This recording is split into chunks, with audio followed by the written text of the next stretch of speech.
Hey everyone, welcome into the Fantasy Pros Dynasty Football Podcast presented by Reality Sports Online. My name is Kyle Yates and I am your host. I'm joined as always by Ray Garvin. Ray, how's it going, man? Doing well, Kyle. We're out here in the Texas snowstorm of the century, so still hanging in there, man. Doing well and excited to talk some Dynasty this evening. Yeah, for sure. For all those who are dealing with the Texas snowstorm, like yourself, please stay safe, stay warm, do the best you can. Obviously, we know that we were talking a little bit before we started recording, like this is just crazy for Texas to be dealing with this type of weather. They do not have the type of infrastructure that we have here in like Michigan and the Midwest and up north. So please stay safe, please stay warm, do the best that you can. You can find Ray on Twitter at RayGQ, that's QUE. And I can be found on Twitter as well at KyleYNFL. Our show outline for tonight's recording, I guess I can say tonight because we're recording at 9 p.m. We've got some news that we're just going to go through. Nothing breaking, no major QB trades to talk through this one. Under the radar Dynasty buys, and then if we've got time, we might talk about a 2021 QB preview here, just looking at our top 5 rankings and kind of just introducing these names to you guys and kind of giving our breakdown of them, at least briefly. So before we get into the news, though, thank you. With our first episode, I requested that people take some time and leave a rating and review on Apple Podcasts, and you all certainly did just that.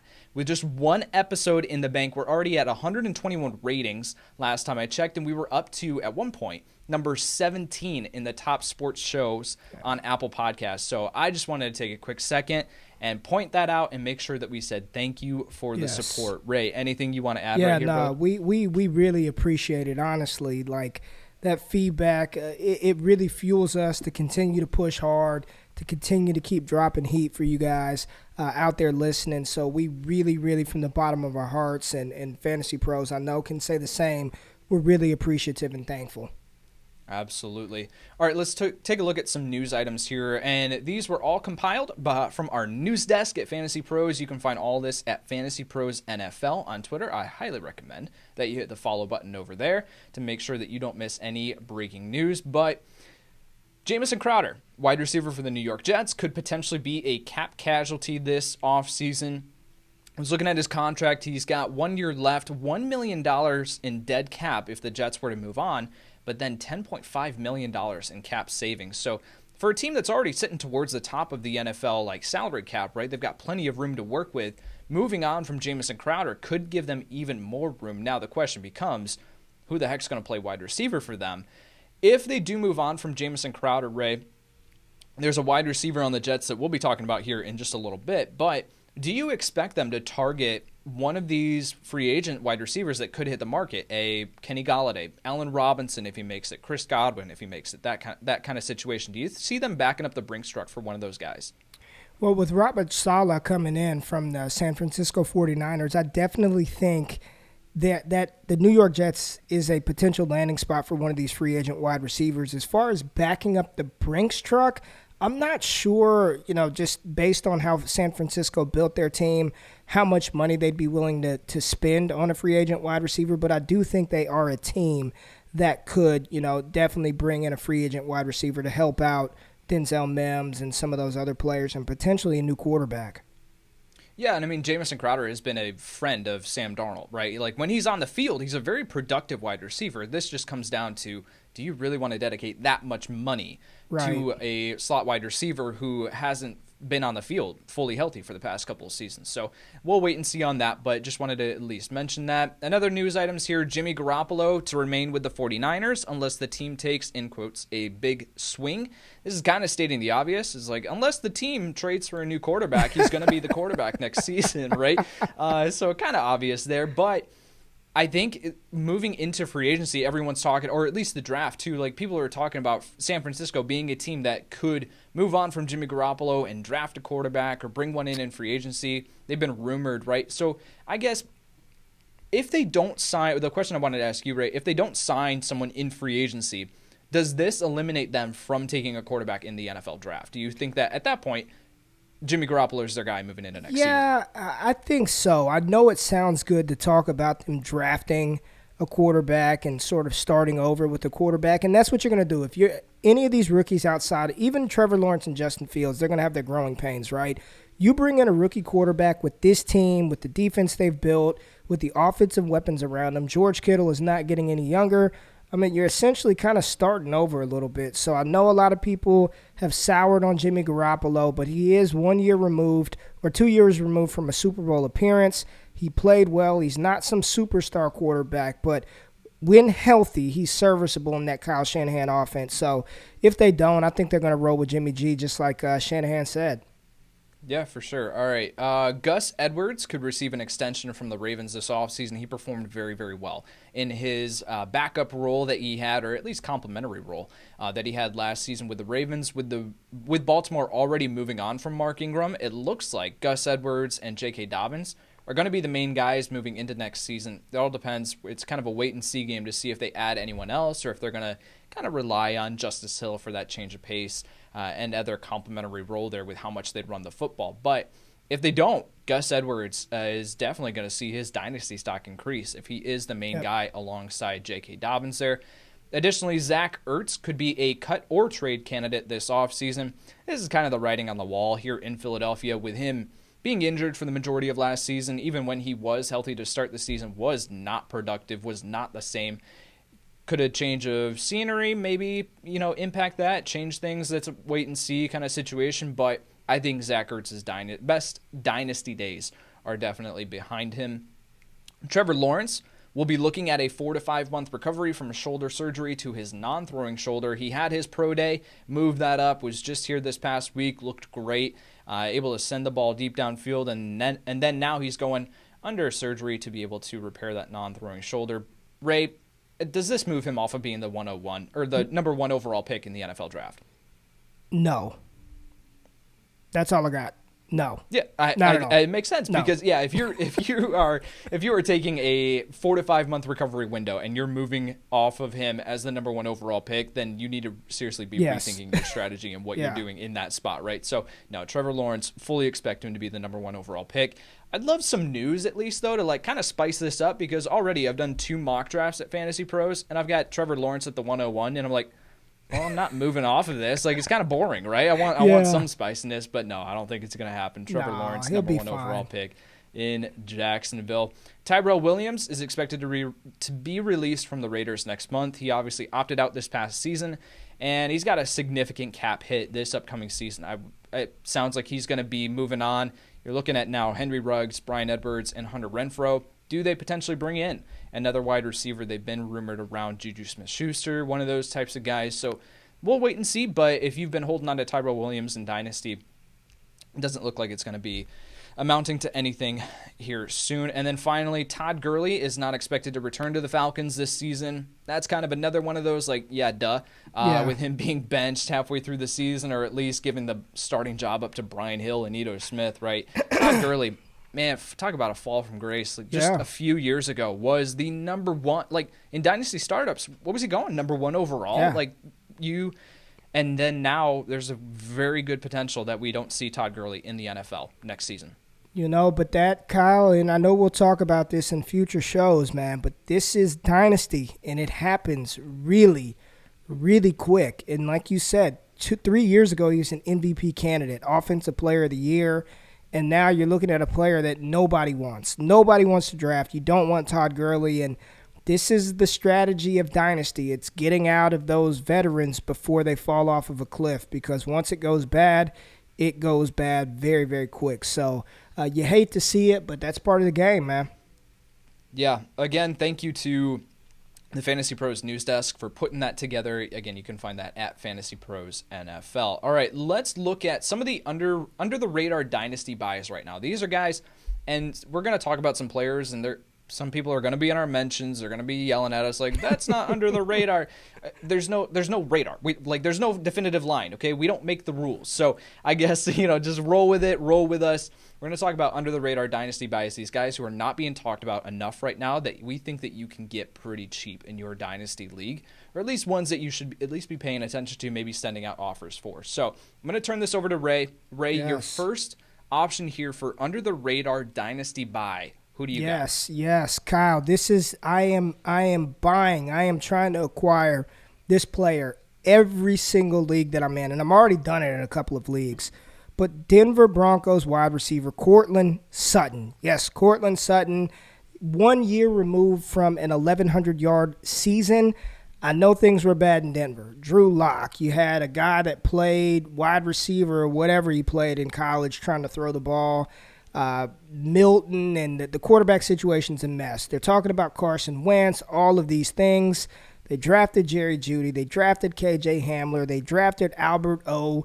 Courtland Sutton is a player who, going into next season, he's still going to be 25, 26 years old, 6'4", 220 pounds. He's big, he's fast, he's physical. He's shown that he can produce as a rookie, over 700 receiving yards. Follows that up with 1,100 yards in his sophomore season. I know, his second year in the NFL. And then he only played in like a half this season, if that, right, before tearing up his knee. So I think that Courtland Sutton, he got injured early enough. I know that sounds bad, but injured early enough to where hopefully I believe he'll be full strength by the start of the 2021 NFL season. And he is a player, Kyle, that I want. I want that big alpha dynamic wide receiver in Courtland Sutton, still at a young age in Dynasty. My number one Dynasty target under the radar player is Courtland Sutton from Denver. Well, there are so many arguments against Courtland Sutton right now. You talked about it. Jerry Jeudy, KJ Hamler, there's so many mouths to feed in this offense now, and that's not even mentioning the running backs of Melvin Gordon, Phillip Lindsay, and how many, at least, targets that they get out of the backfield. It's taken away some, right? Right. Courtland Sutton, the talent, is absolutely worth rostering in Dynasty leagues and viewing very highly. So I guess I won't ask you this for every single pick that we choose here, but yet you said that you've acquired Courtland Sutton in some leagues. What have you been giving up to get Courtland Sutton? Where's the value point for you? Second rounders in 2021. I've given up a 2021 second, and then sometimes maybe it's a 2021 third and a 2022 first. Sure, take it. I'll deal with 2022 13 months from now. I'm not even worried about that pick at this point in time. But if you're talking about a second-round pick, I would take Courtland Sutton over everybody who's being projected to be drafted in the second round of single quarterback half-point PPR leagues right now. Easy. Yeah, and that, again, Drew Lock was not great. We can talk about that all we want. Drew Lock not great in 2021, but yet the play can only go up, right? And then that's not also taking into account that they've been rumored around some of these other guys like a Deshaun Watson, right? If Deshaun Watson does eventually become available, I think Denver's going to make a play. Or Denver could also be trading up in the NFL draft to go get one of these guys that we'll talk about here in a little bit, one of these top 4 quarterbacks. They could absolutely be in that conversation. At that point, Courtland Sutton's entire situation upgrades. So if you can get him for a 2021 second, you're getting in before his stock skyrockets, and that's the whole point. Get these guys right now before their situation changes, or at least before they're, people come to their senses and go oh, wait, it's been a long time since I've seen Courtland Sutton play football. He's actually pretty good. And so, I'm totally – go ahead. Yeah, no, I was going to say, Yates, I think everything that you're saying, and for those of you tuning in for the first time or you're new to Dynasty, this is what Kyle is explaining is a part of the game. What happens if Denver takes Trey Lance? Everybody on that team, their value increases exponentially, and there's no way you'd be able to get a Courtland Sutton for a second-round pick. So this is why you got to do this kind of you have to make this move now. If they announce tomorrow that Carson Wentz was traded there, his value goes up. Maybe not as much as one of the young guns, but this is why you got to do this now, man. Yeah, so I'm going to look at a guy who – I don't know if their situation is necessarily going to improve a ton, but yet I think because of the situation surrounding him right now, his value is at an all-time low. And that's Brandin Cooks. Brandin Cooks is still only 27, 28 years old. I can look that up in a second, but still really young. It seems like he's a lot older because he's been traded so many freaking times, but yet still a very, very talented wide receiver, still very productive when he's on the field. Obviously, he has the quarterback situation hanging over his head. Does Deshaun Watson play another snap for the Houston Texans? Based on his contract, based on the situation, or all signs coming out of the front office there in Houston, I think it's going to be a standoff. And so there's a very, I won't call it good possibility, but there's a possibility that we still see Deshaun Watson playing quarterback for the Houston Texans next season. At that point, Will Fuller is moving on in free agency, most likely. Then you have, Randall Cobb, Kiki QT, and it's Brandin Cooks. So Brandin Cooks, due to the volatility surrounding him right now, I think you can get him super cheap. Not many people are wanting to go out there and acquire Brandin Cooks. And then let me talk about the other side of this. If they do move on from Deshaun Watson, then you're going to have several first-round picks coming back. You're most likely going to have some quarterback being exchanged in that deal. So, the rumors right now around Miami. At that point, you would see Tua Tagovailoa come back in that trade package, most likely. Right. That's not a significant drop. It's not like they're going back to Brock Osweiler throwing the quarterback or throwing the football, right? So, Brandin Cooks is still going to be productive in some way, shape, or form. And right now, people are just willing to completely get him off of their roster. Yeah. So I wanted to make sure that we mentioned Brandin Cooks. He's not my number one or just saying hey, go get him no matter what. But yet, at least send out the inquiry there with Brandin Cooks and see what you can get him for, because I think that his value right now is rock bottom. That was a really good one, Yates. And I didn't know that you were going to start with Brandin Cooks, but 5 of his 7 years, over 1,000 yards receiving. Last year, 119 targets. I mean, he's one of those guys, and you're not talking about Brandin Cooks as your wide receiver 1 here. You're talking about 2, wide receiver 3, flex play. I mean, if you're telling me I can get 80 receptions, 1,100 yards, and 6 TDs in my flex, I mean, you're absolutely right. That was a really good call. I like that one. I like that Brandin Cooks call a lot. Yeah, and I don't think that, again, going back to what you said with Courtland Sutton of a 2021 second, the 2021 third might actually get that deal done as we move towards the NFL draft, right? As the rookie hype starts to settle in. I think that a 2021 third, I think you could actually get Brandin Cooks. So if you can do that, I would highly recommend it. Let's go back to you here, man. Who is your number 2 or your second one that you want to throw out, whatever order? There's no okay, I'm gonna throw this out, and I cannot believe I'm saying this because I have talked about this player and bashed him multiple times, right? Not the player, but just the production. But Corey Davis, wide receiver, currently at the Tennessee Titans, but still only 25, going to be 26 years old, coming off of his best year of his career, right? 65 receptions, almost hit 1,000 yards. And there were times during Tennessee's season where he looked dominant. I know that's crazy to say, the 5th year breakout for Corey Davis. Is he going to resign in Tennessee, or is he going to take his talents elsewhere? It would be nice to see him come back. I think they have a very good offense with Derrick Henry and A.J. Brown, of course, Ryan Tannehill doing his thing. Yates, I know you love you some Jonnu Smith, but I'm just saying, Corey Davis is a player that, and we're talking about these players as dynasty buys, and none of these guys that we're throwing out there should cost you a lot as far as draft capital equity. I mean, you talked about a third rounder for Brandin Cooks. That's probably what you're trading to get Corey Davis. And right now, based on rookie ADP, you're talking about a player like Tutu Atwell or, somebody like that for Corey Davis, a proven NFL talent. Trade. Give me the player. I want to win. The name of the game is to win. Give me Corey Davis over Tutu Atwell.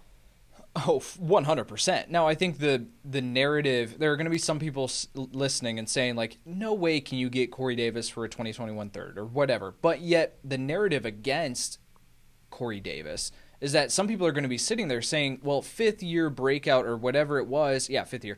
5th year breakout, was it a fluke? Was last season a fluke? Yeah. Does he go and sign with an offense that is, not as good?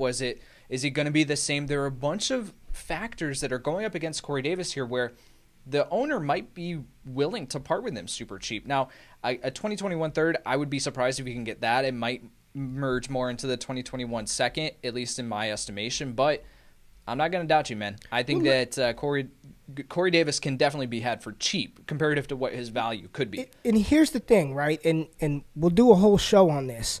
I have seen some wild things happen after these players get drafted and when you're on the clock in your rookie drafts and dynasty rookie drafts. I'm telling you, I've seen people move in my home league, move third rounders for a future first round pick just to get the sleeper named Darwin Thompson or to get this player that somebody.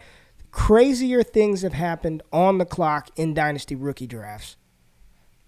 That is for sure. Anyone who has played Dynasty more than 1 year knows that is the case. I'm going to go with a running back here, and this is kind of a guy who we haven't seen since, week 3, week 4 of the 2020 NFL season, Tarik Cohen. Tarik Cohen, everyone is going crazy right now, or at least was towards the end of the season, about David Montgomery. David Montgomery played against Houston and these Jacksonville, and he went on a tear. Like, he was just fantastic. But part of it was that he didn't have Tarik Cohen in that backfield. When Tarik Cohen is healthy, and he's part of the future plans here for Chicago, I think that he can still be a factor. He can still be someone who can soak up targets. I think a year ago, 2 years ago, I sold Tarik Cohen for a first-round pick in Dynasty because he was coming off of that major season.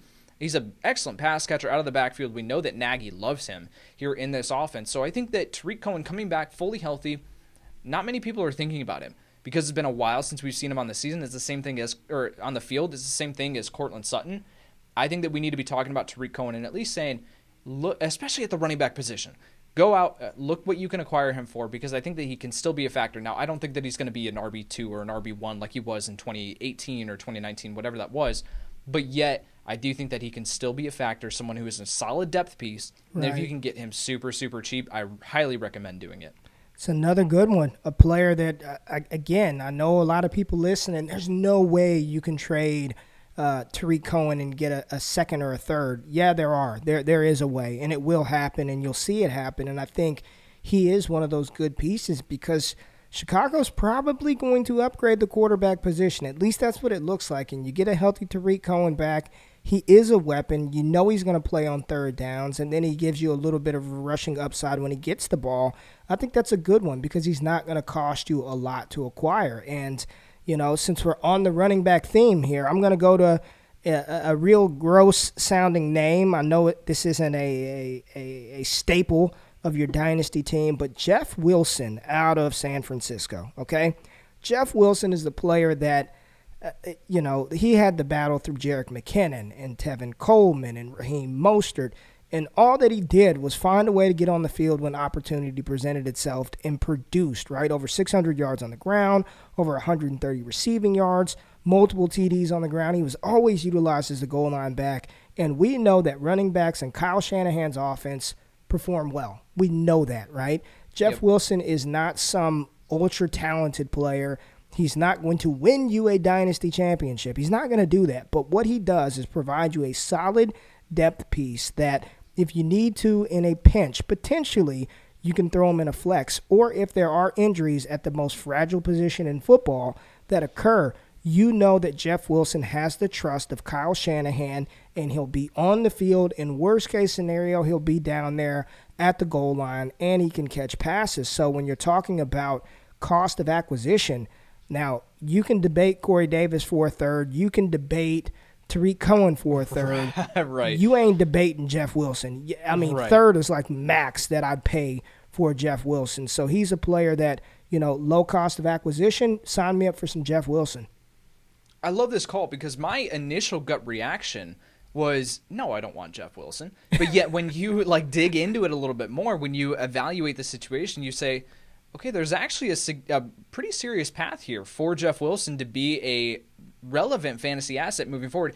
I've looked at this situation last season, and I remember thinking, maybe it was like week 13, 14, I was like, I wouldn't be surprised if we see Kyle Shanahan just nuke this backfield heading into next season, right? Like Tevin Coleman at this point can't stay healthy. He hasn't been good since Atlanta.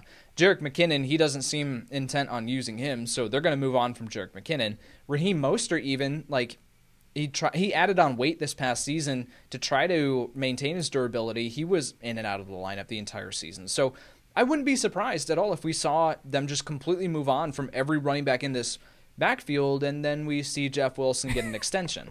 And so heading into next season, Jeff Wilson is going to be on the San Francisco 49ers. I don't know if I can say that about any other running back in this backfield right now, maybe Raheem Mostert. But yet Jeff Wilson has proved that he can be reliable and that he can be a relevant fantasy asset when he is given the opportunity. So, yeah, like you said, definitely not for a 2021 second, 2021 first, or anything like that, but yet for a solid depth piece.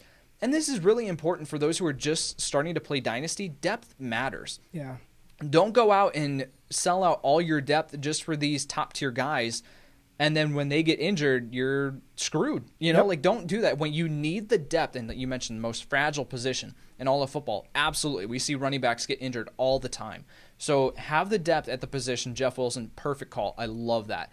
I'm going to bring up a wide receiver here that I alluded to earlier when we were talking about Jamison Crowder. I'm going to talk about Denzel Mims. And I think you and I have talked about him previously, saying that this is a wide receiver who, one, was raw coming into the NFL, in my opinion. I thought that he needed some more time to develop, become more of a refined route runner, just get more acclimated to the NFL level. And he's flashed last season, was in and out of the lineup, of course, but yet when you look at his situation for next season, one, Adam Gase is out of town, thank the Lord. Then two, now that you might have a quarterback upgrade.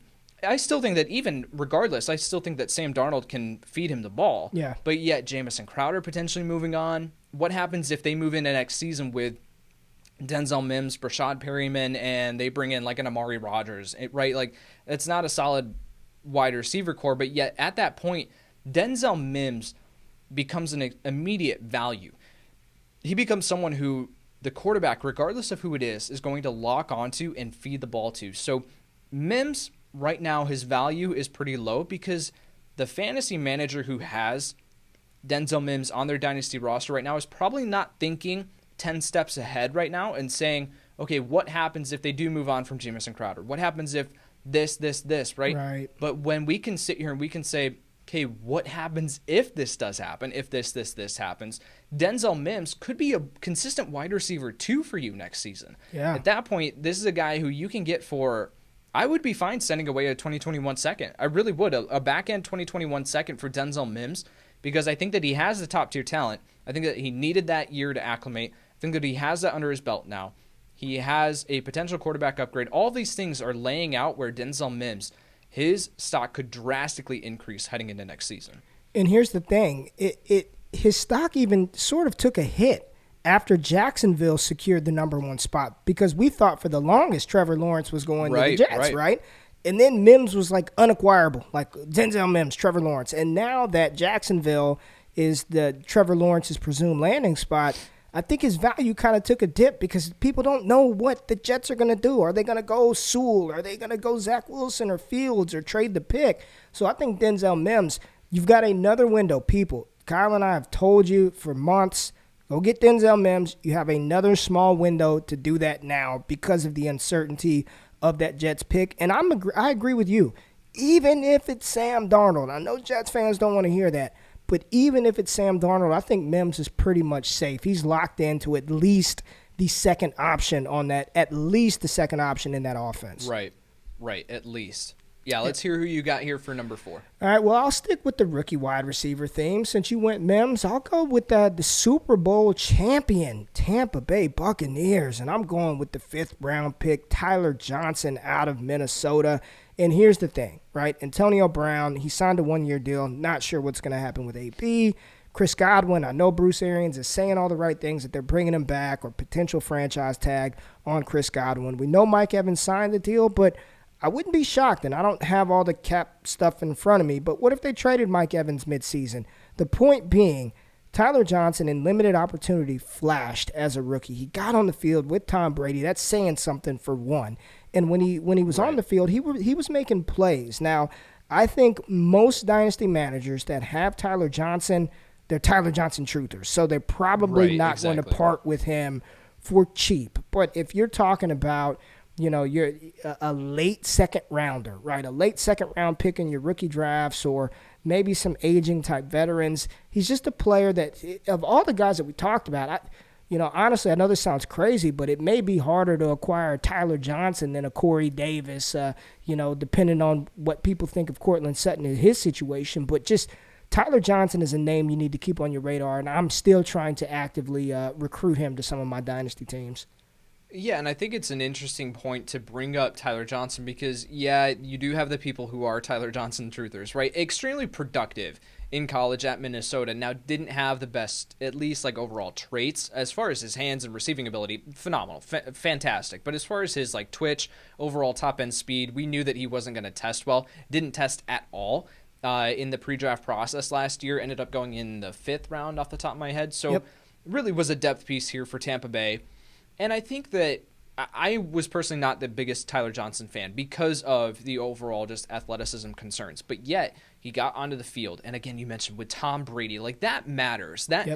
It's different than a rookie quarterback and, Tyler Johnson ending up on the field. Like, this is Tom Brady that we're talking about. And so if you do not have his trust, you do not get on the field. So Tyler Johnson, he does have the path here for relevancy. I think that depending on who the manager is in your league, I think that he's also someone, and we're starting to move into at least the territory on our list here of the guys that you can throw in as a package, right? If you're moving one of these top tier guys and, and maybe a top tier wide receiver for a top tier running back or whatever, you want to try to balance and sweeten out the deal, add in a Tyler Johnson. Yes. Because he does have the potential to be someone who turns into a fantasy relevant option. At the very least, he's a solid depth piece, but yet at that point, that's how you win trades. That's how you win these deals, is when you can make a pretty even trade, but you get them to throw in one of these guys that they're not thinking about. They're not thinking about a Denzel Mims and how he can turn into a top tier, or not top tier, but yet like a very, very relevant fantasy option.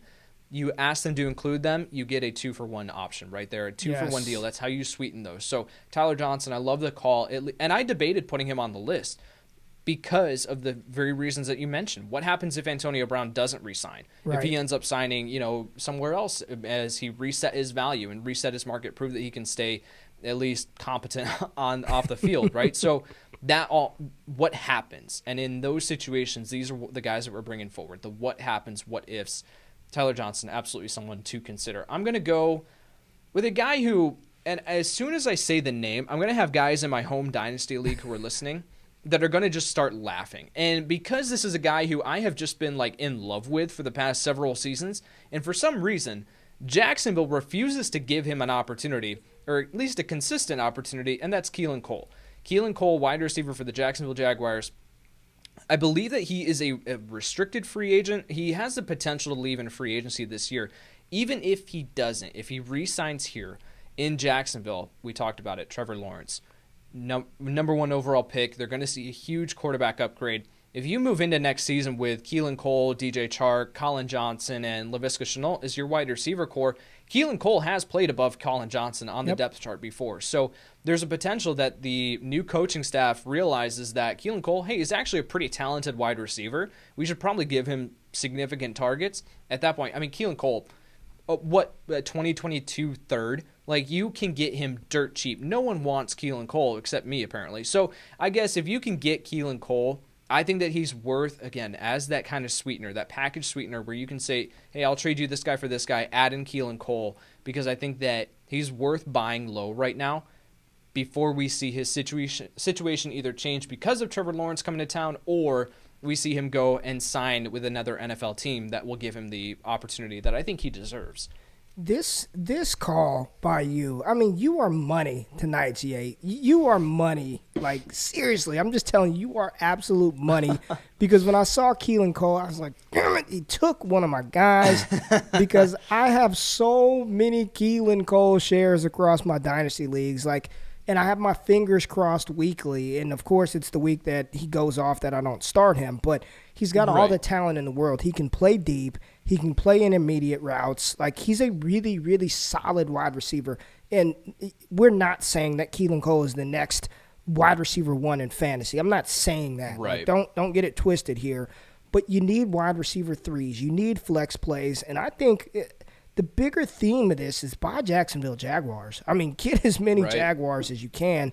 But I do think Cole is somebody that he's a veteran. Coming off of a 600-yard season, he's going to go in there. He knows how to work hard, and I think Urban Meyer, he may be a player that Urban really leans on as the veteran pass catcher in that group. So I'm with you on Keelan Cole. I really like that call, man. Let's talk about a tight end here on your list, because, and then I'll follow it up with a tight end on my list, because this is really interesting. Now, we just kind of went into our spreadsheet that we got behind the scenes. We entered in our names. We didn't consult. You've got Dalton Schultz of the Dallas Cowboys.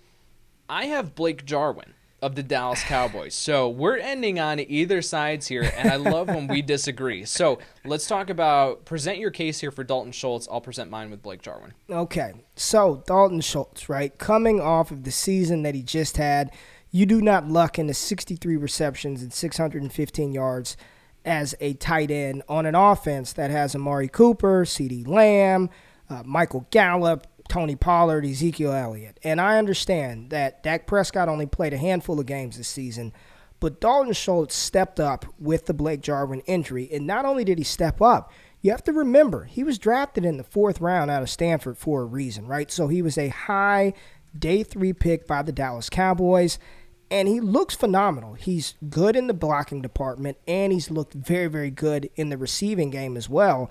And I'm just, from all the tea leaves being down here in Texas, in Dallas, right down the road from old Cowboy Stadium, Jerry World, everything that I'm hearing is they want to continue to build this offense with CeeDee Lamb, Amari Cooper, and Dalton Schultz is a big part of that. So instead of maybe going completely away from Schultz and going back to Jarwin, I don't think Schultz is coming off the field. He's a young tight end. He's talented. He proved himself. He stepped up when given the opportunity this season, and he's got 4th-round draft capital behind his name. So if there were a tight end that I were going to invest in on this Dallas Cowboys offense, it would be Dalton Schultz. And I say all of that and watch him draft Kyle Pitts at pick 10 in the draft. Right.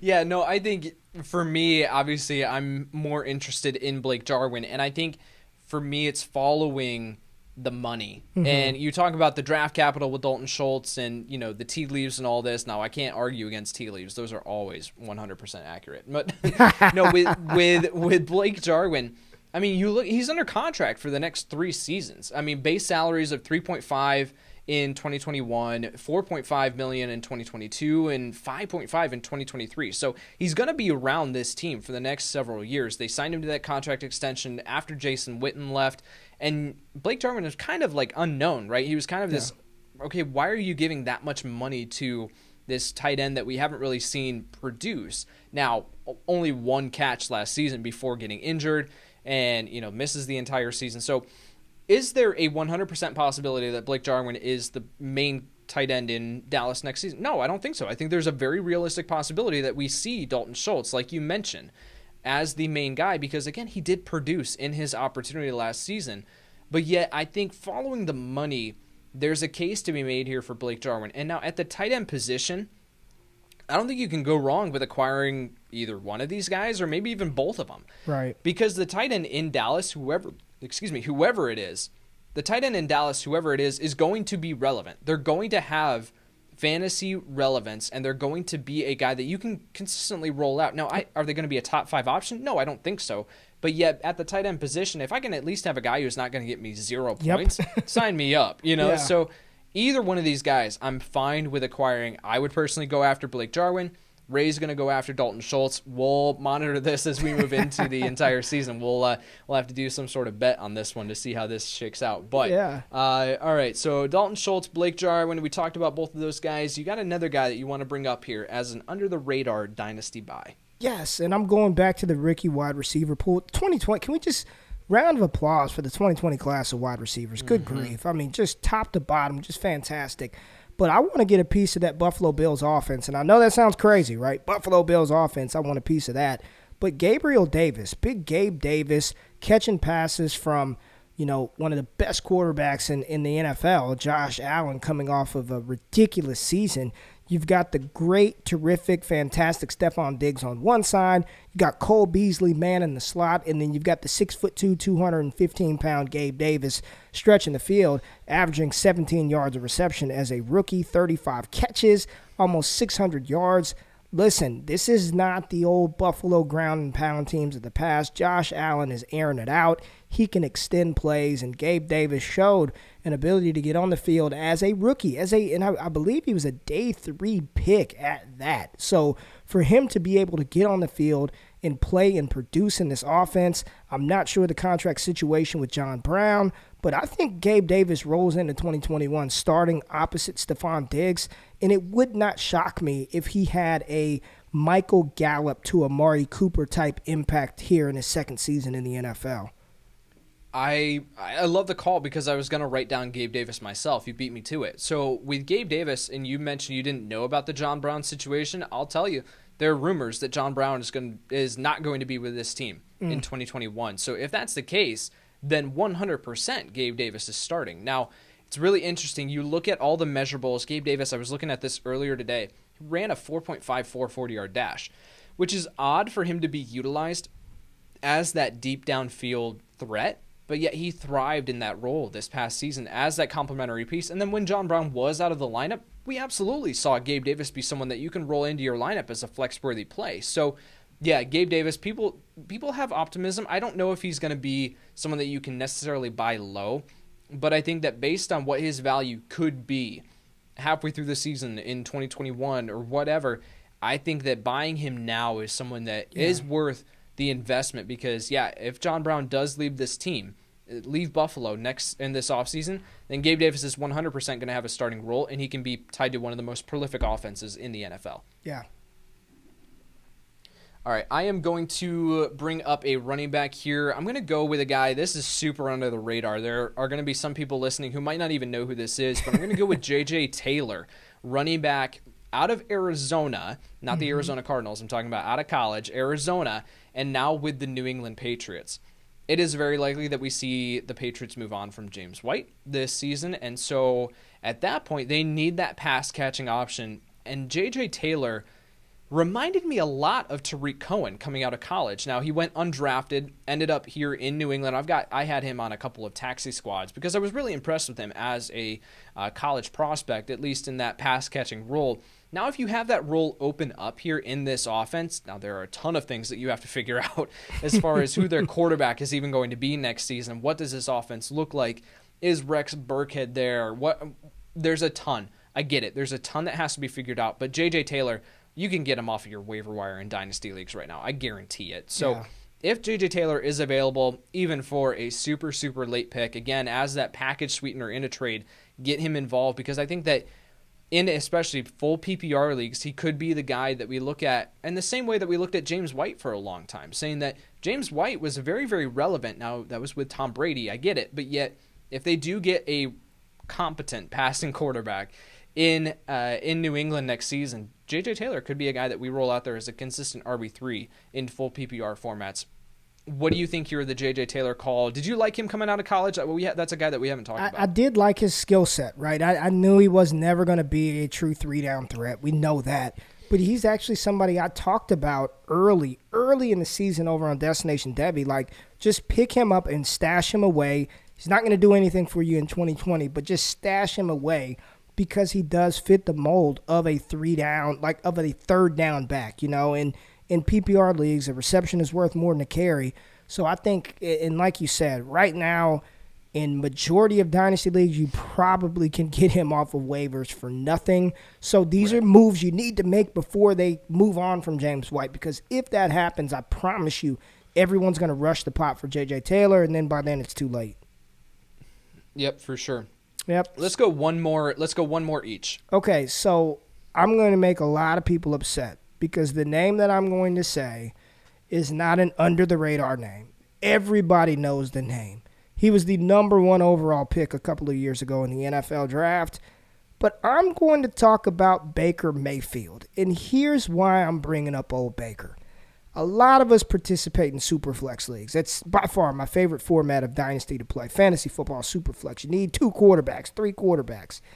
And while the hotness now is Kyler Murray, and Justin Herbert, and Burrow, and T-Law, and Justin Fields, I just watch Baker Mayfield's value just dip.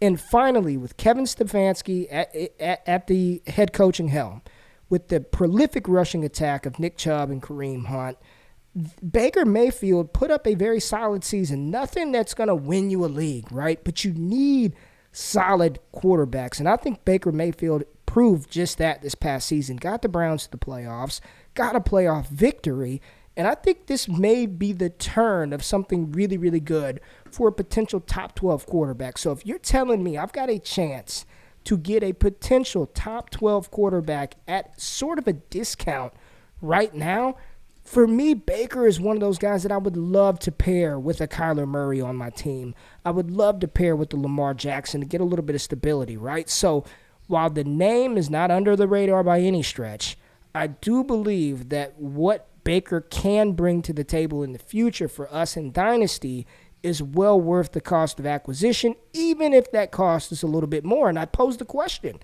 Kyle, would you rather have Baker Mayfield or a Mac Jones? Oh, that's going to be Baker for me. Okay. That's going to tie into our next segment. Okay. But, yeah, I will definitely have Baker for sure. And the reason I say that is Mac is probably going to cost you a late first, early second in super flex leagues. So if you're telling me I can make that trade, Baker Mayfield is one of those quarterbacks, and it's hard to get quarterbacks in Dynasty. Quarterbacks that are worth something, it's difficult. But Baker's one of those guys I put some offers out for. That's a great way of looking at it, man. Yeah, you talk about the value of Mac Jones and where he's got some fans, and I know that you're one of them. Like, where is he going to land in Superflex? What's he going to cost? Okay, well, that identifies as a 108, 109 in a Superflex. Who would you rather have? Would you rather have Mac Jones or would you have Baker? I said that's easily Baker. Mm-hmm. Well, then that means that I'm willing to trade the 109, the 108 for him. So, yeah, love the way that you pose that. I'm going to bring up one more guy here. I'm going to talk about the tight end position again. I'm going to go with Tyler Higbee, tight end for the Los Angeles Rams. Now, Gerald Everett, this all hinges on Gerald Everett leaving in free agency. So, but now you're looking at a quarterback upgrade here with Matthew Stafford coming over from the Detroit Lions. This offense is going to be practically unstoppable next season, in my opinion. That's how much of a fan I am of Matthew Stafford, and especially when you pair him with Sean McVay. So, Tyler Higbee, you do have Bryson Hopkins there as the tight end too, but yet, and I was a fan of Bryson Hopkins coming out of Purdue last season, but yet at the same time, it's not going to be enough where I think that Tyler Higbee isn't going to have relevance. So Tyler Higbee, people are down on him because he was one of these guys that was billed as a top 10 tight end moving into this season. He went on that dominant stretch at the end of 2019, and we thought that, okay, this is the next breakout tight end, and then he fell flat in 2020. Now this is the time where you go and buy him for super cheap because his situation just improved. And even before, and I want to mention him here now because Gerald Everett hasn't left in free agency yet. As soon as that happens, that's when you're going to see people start to connect the dots and say, okay, Tyler Higbee is going to be this next guy that I want to go acquire. No, go do it now because Gerald Everett hasn't left in free agency. You can go get him super cheap. So anything that you wanted to mention here, Ray, before we move on to a 2021 QB preview, any other guy that you want to just kind of sneak in here really quick? I'm just going to say the name Nelson Aguilar. I'm just going to say the name Nelson Aguilar. I will say the name too with no context. Antonio Gandy Golden. Okay, now we're moving on. I'll let people figure out what they want to with Antonio Gandy Golden. You can read into that whatever you want. Okay, 2021 QB preview. Now, this is really just going to be a fun exercise for us to just kind of get our rankings out there in front of you guys. We'll have plenty of time before the NFL draft and even after, where we look at our rankings for these guys. Ray and I are both film guys. We sit down, we study the tape. We have put together grades and stuff like this on these guys. We put together our rankings. So I'm going to turn it over to Ray. Who were your top 5 2021 QB rankings here, or your 2021 QBs heading into this draft class? And let's make sure, again, we've got a wide range of audience here, so let's just make sure that we mention the school that they play for and just a brief summary of why we like them there at that spot. I'll turn it to you first. Okay, I just have to ask, Kyle, should I go chalk or should I upset the people first? Should I make them mad? Let's upset the people. All right, well, I'm going to make them mad because at 5, I have Zach Wilson, quarterback out of BYU. At 4, I have Mac Jones, quarterback, Alabama. At 3, Trey Lance, quarterback, North Dakota State. At 2, Justin Fields, quarterback, Ohio State. And at 1, Trevor Lawrence. Y'all know who he is, quarterback, Clemson. All right, I'll upset the people too, and I'm definitely going to upset the people. At number 5, I have Kellen Mond, Texas A&M. At number 4, I have Zach Wilson, BYU. Number 3, I have Justin Fields. Number 2, I have Trey Lance, North Dakota State. And then number 1, Trevor Lawrence. So let's talk about here. Let's focus in before we jump all over my Kellen Mond take. Let's jump over to you and let's talk about Zach Wilson there at 5. Now, there are mock drafts out there. People that are listening are reading our mock drafts and stuff like that. They're seeing Zach Wilson at number 2 overall to the New York Jets a ton. So I've got him at 4. You've got him at 5. Why is Zach Wilson down a little bit further in your rankings as comparative to being the number 2 overall quarterback off the board in some mock drafts right now?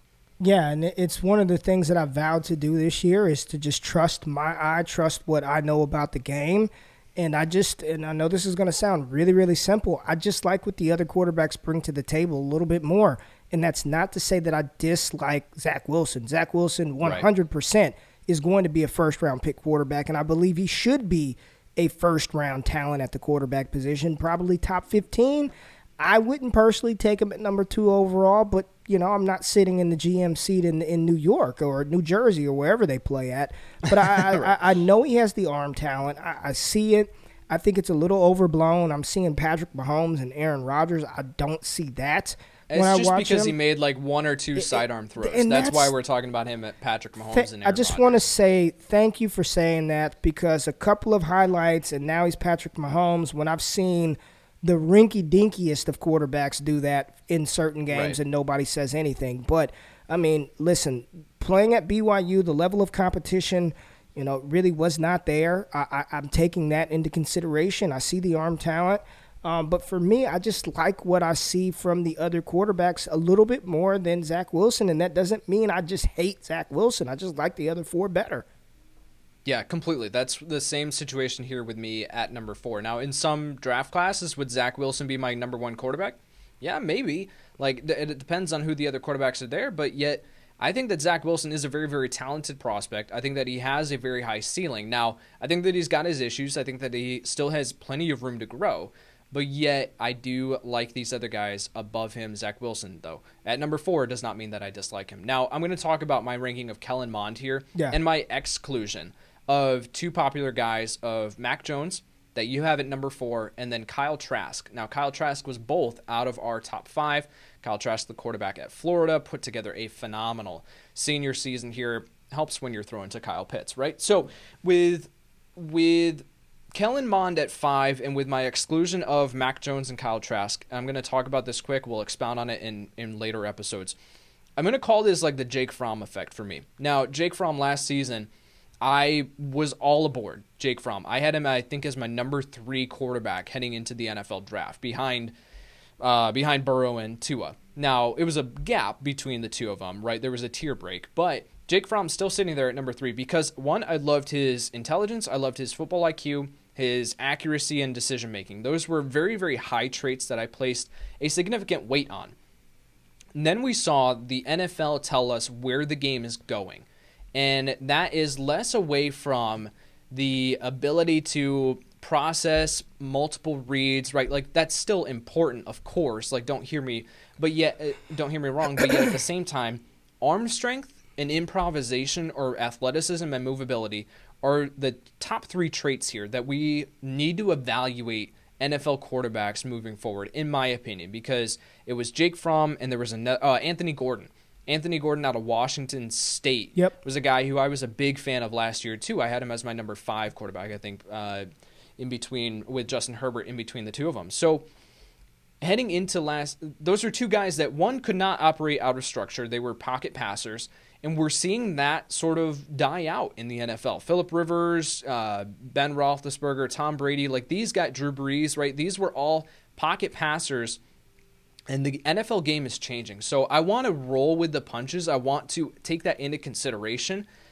And Kellen Mond is one of those guys who, now there is a significant break between Zach Wilson and then Kellen Mond, right? But yet at the same time, Kellen Mond, extremely strong arm, can move. Now it's not the main trait of his game, but yet can move, operate outside of structure. And that's something where I don't see Mac Jones thriving. And I especially don't see Kyle Trask thriving. So Mac Jones and Kyle Trask, they're just going to be 2 guys that I think they are incredibly talented. If they came out of college football 10 years ago, I think that they would have been guaranteed top 10 picks, in my opinion. But yet, with the way the NFL game is changing, I just don't think that the NFL is going to value them as highly because they don't have, 1, rocket arms, and they're not statues by any means, but yet they aren't able to operate outside of structure in the same way that you see the NFL game changing and turning towards. So that's why I have Kellen Mond there at 5, and then I have Mac Jones and Kyle Trask a little bit further down my board. I'm going to turn this back over to you. What do you think of that? I'm just going to say this, Kyle. Just going to say this because we do not have enough time for me to dive into the dissertation of Mac Jones. But you better prepare your bones Because he's going to be the new quarterback of the Chicago Bears. So just get ready. I can't wait until you have to root for Mac Jones week after week. But listen, I love the call of Kellen Mond.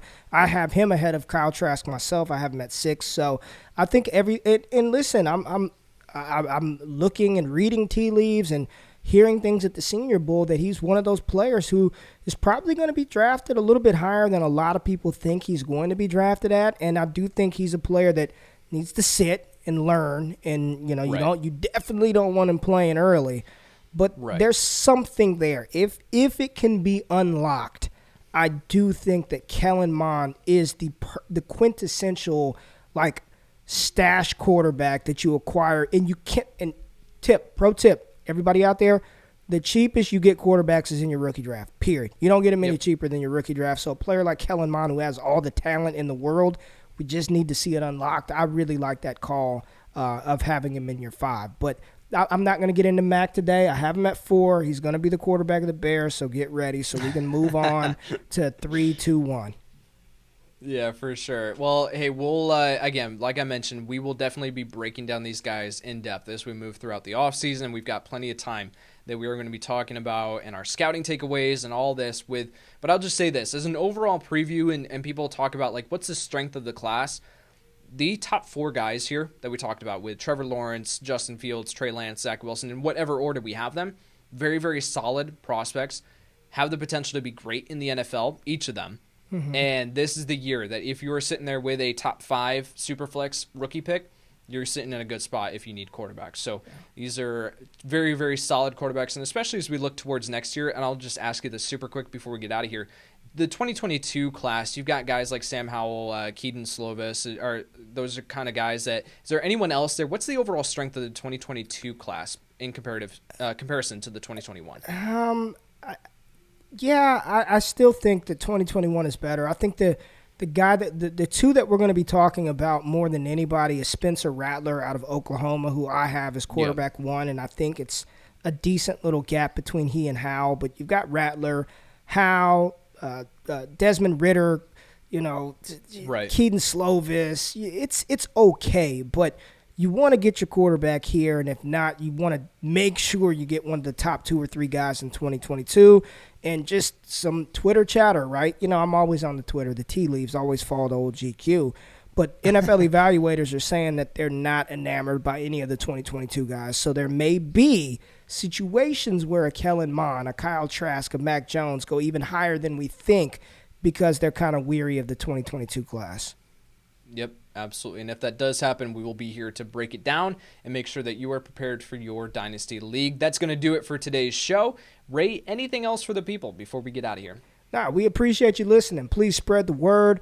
Rate and review the show. We really appreciate it. Come on over to Fantasy Pros. Tons of great stuff going on. And keep the questions and the comments flowing to Kyle and I. We really, really appreciate it. Absolutely. And again, thank you so much for the ratings and reviews already, guys. Again, just blows our mind. And so we're so appreciative. Thank you so much. We'll be back later on this week with another episode. For Ray Garvin, I'm Kyle Yates, and we'll see you next time.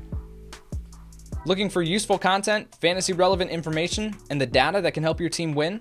Then make sure to subscribe to the Fantasy Pros YouTube channel. And while you're at it, follow us on Twitter, Instagram, and Facebook at Fantasy Pros so we can help you dominate your league all season long.